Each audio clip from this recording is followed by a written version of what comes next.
Assalamualaikum warahmatullahi wabarakatuh.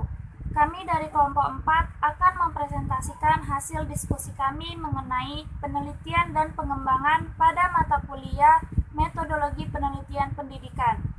Sebelum kami masuk ke pembahasan, kami akan memperkenalkan terlebih dahulu anggota kelompok kami.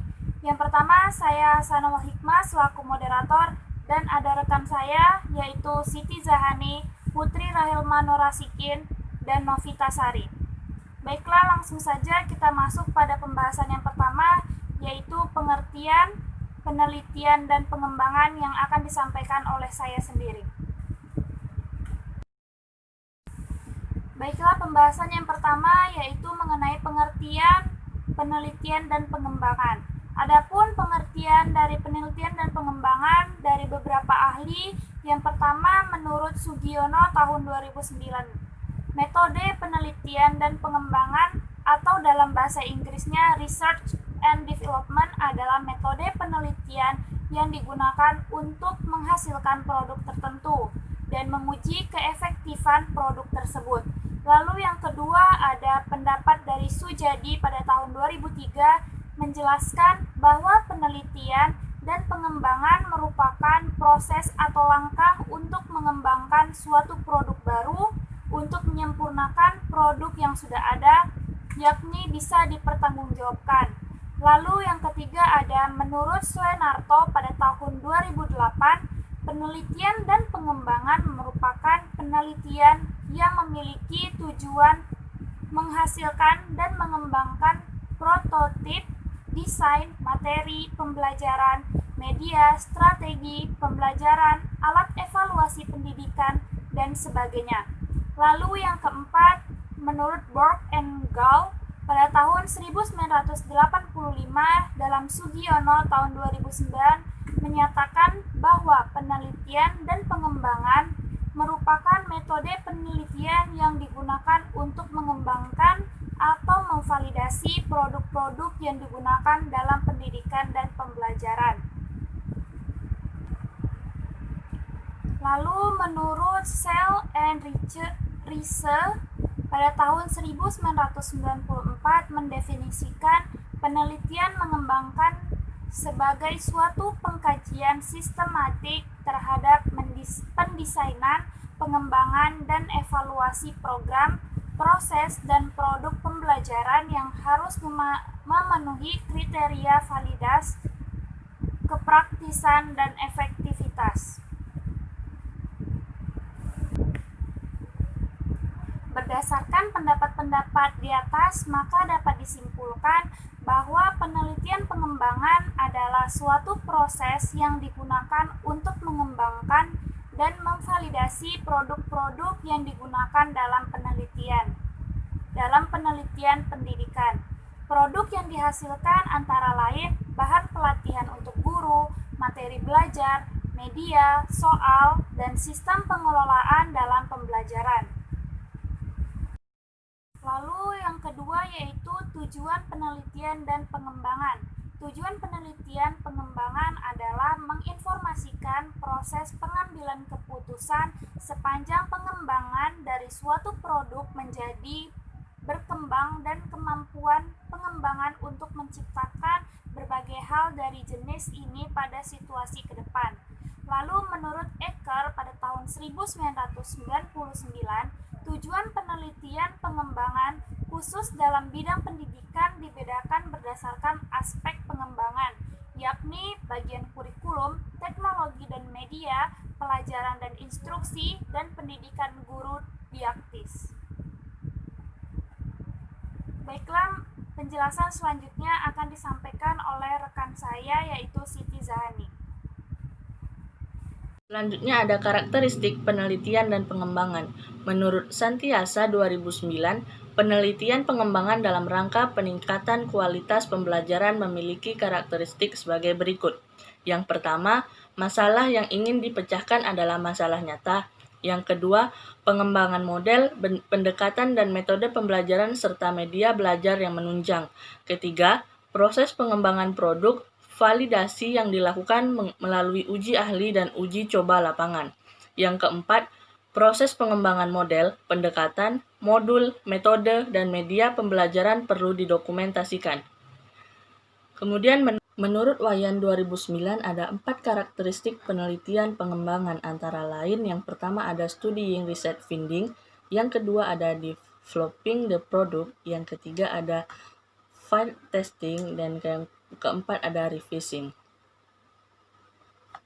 Selanjutnya ada model-model penelitian dan pengembangan.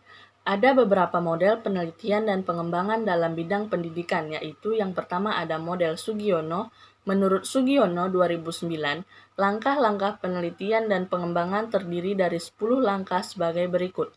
Yang pertama ada potensi dan masalah, yang kedua ada pengumpulan data, yang ketiga ada desain produk, yang keempat ada validasi desain, yang kelima ada revisi desain, yang keenam ada uji coba produk, yang ketujuh revisi produk, yang kedelapan uji coba pemakaian, 9 revisi produk, dan yang ke-10 produksi massal.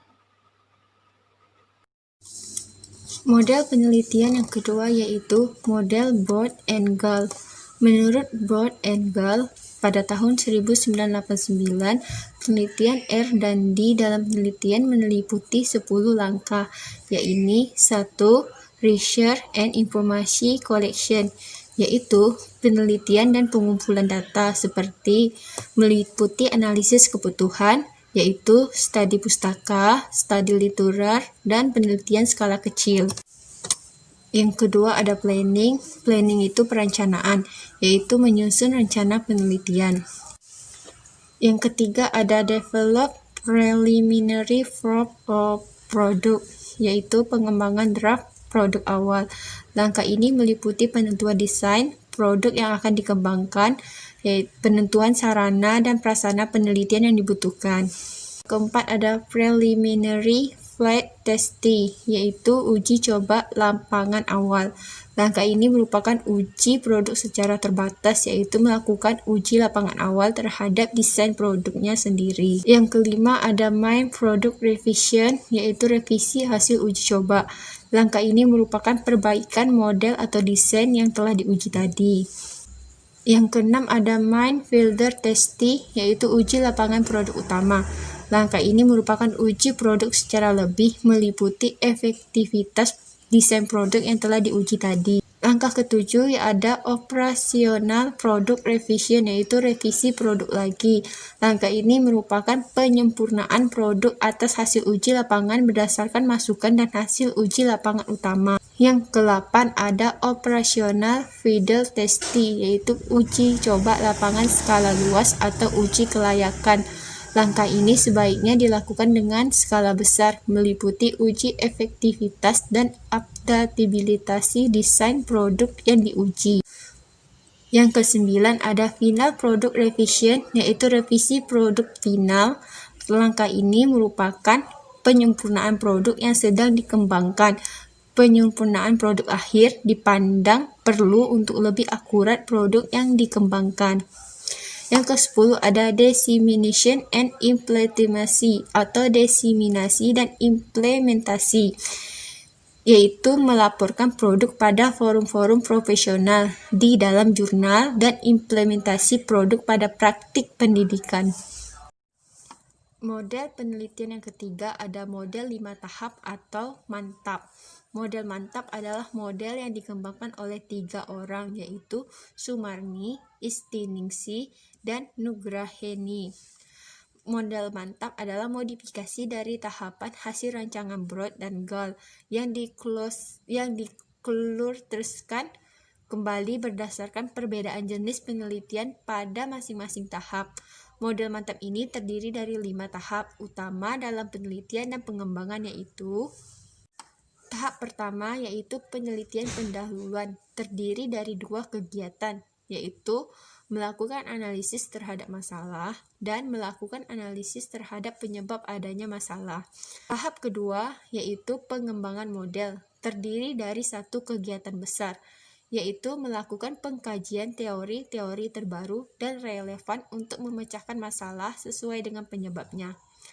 Tahap ketiga ada uji validasi model, yaitu melakukan uji validasi terhadap model tersebut dengan metode kualitatif, kuantitatif, dan kombinasi. Yang keempat ada tahap uji coba.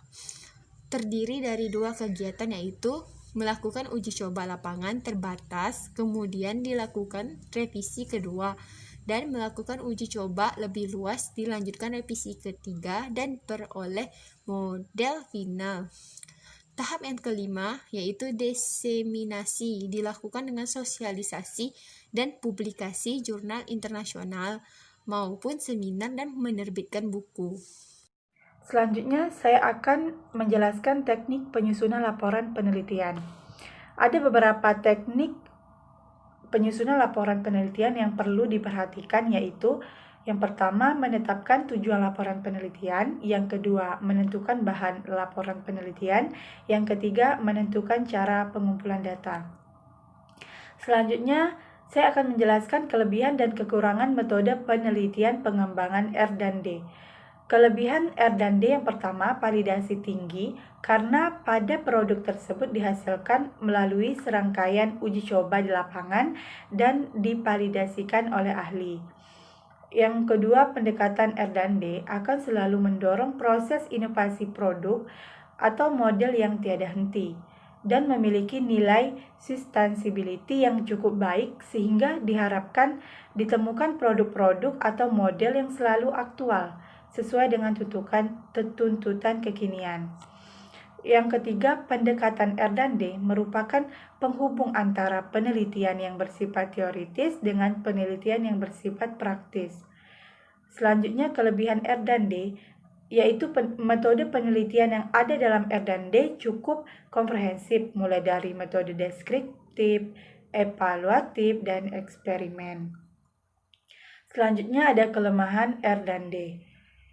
Pada prinsipnya, pendekatan R&D memerlukan waktu yang relatif panjang karena prosedur yang harus ditempuh relatif kompleks. Selanjutnya, kelemahan R&D yaitu pendekatan R&D dapat dikatakan sebagai penelitian here and now. Penelitian R&D tidak mampu digeneralisasikan secara utuh. Karena pada dasarnya penelitian R&D pemodelannya pada sampel bukan pada populasi. Baik, hanya ini yang dapat saya sampaikan. Saya serahkan kepada moderator. Sekian presentasi yang dapat kami sampaikan. Apabila ada kesalahan dan kekurangan, kami mohon maaf yang sebesar-besarnya. Semoga pembahasan kita pada kali ini dapat bermanfaat untuk kita semua. Saya selaku moderator pamit undur diri. Wassalamualaikum warahmatullahi wabarakatuh.